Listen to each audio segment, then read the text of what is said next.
আমার কর্তামশাই বাজার থেকে বড় একটা রুই মাছ এনেছে, এটাকে কেটে ধুয়ে বেছে রান্না করব। মাছটাকে আঁশ ফালিয়ে পরিষ্কার করে নেব। মাছের আঁশ ফালানো হয়ে গেছে, এবার মাছটাকে একটু স্নান করিয়ে নেব।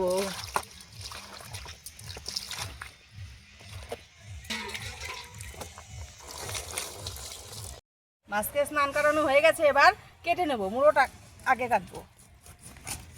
মাছটা একদম তাজা, কানগুলো লাল।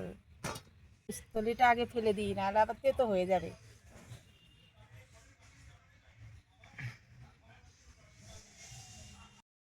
এবার একটা একটা করে পিস করে নেবো। আগে লেজাটা কেটে নেব। দেখুন তো বন্ধুরা, পিসগুলো ঠিকঠাক করে কাটতে পারলাম নাকি?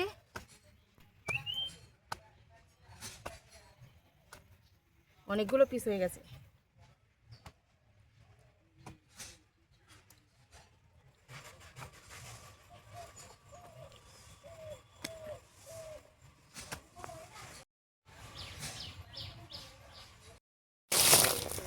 আজকে রান্না করব ডাঁটা আর এই আলু দিয়ে মাছের ঝোল। মাখানো হয়ে গেছে, কড়াইতে তেল গরম হয়ে গেছে। একটা একটা করে মাছ দিয়ে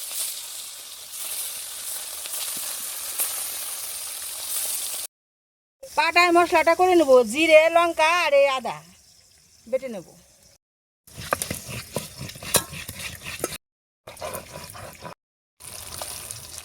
মাছগুলো উল্টে পাল্টে ভাজা হয়ে গেল, এবার একটা একটা করে নামিয়ে নেব। এই গরমে একটু কিছু হালকা পাতলা ঝোল হলে মনে হয় খেতে খুব ভালো লাগে।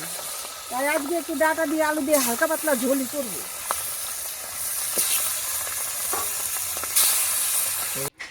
মাছ ভাজা হয়ে গেছে, এবার আলুগুলো ভেজে তুলে নেব।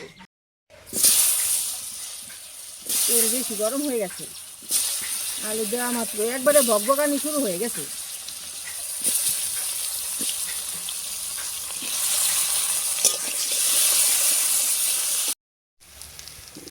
আলু ভাজা হয়ে গেছে, এবার তুলে নেব।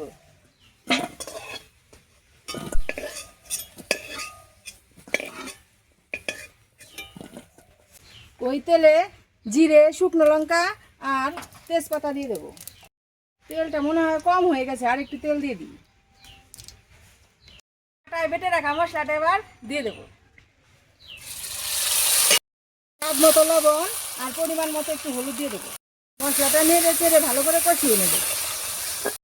মশলা কষানো হয়ে গেছে, এবার পাটা ধোয়া জলটা দিয়ে দেবো। একটু ঝোল ঝোল করে নামাবো, তাই একটু ঝোলটা বেশি দিলাম। তরকারির ঝোল ফুটে উঠেছে, ডাঁটাগুলো আলুগুলো সব ভালো করে সেদ্ধ হয়ে গেছে। এবার মাছগুলো দিয়ে দেবো। ও সুন্দর সুন্দর হয়ে গেছে। মাছগুলো একে একে দিয়ে দেবো। একবারে তরতাজা মাছ তো, সুন্দর ভাজা হয়েছে, দেশি মাছ।